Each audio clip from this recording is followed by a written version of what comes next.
Here are our raspberry plants. We planted these this year. If you do nothing else, grow raspberries. I don't know why people don't. I picked these today. And I come out here about every day to every other day. The kids eat them really fast.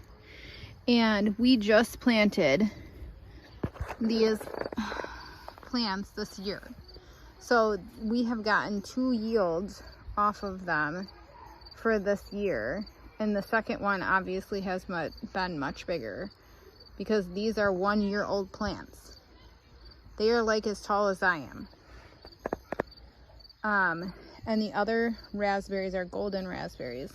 They are also the same, that they yield twice a year. These we planted here last year or the beginning of this year from our other berry box that is also exploding.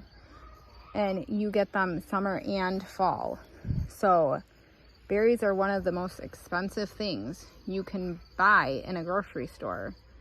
If you're buying organic raspberries, it's about, I don't know, $4 to $5 for a very small container.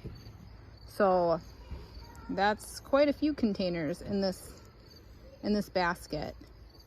So just from having like 3 plants, do this. It is worth it.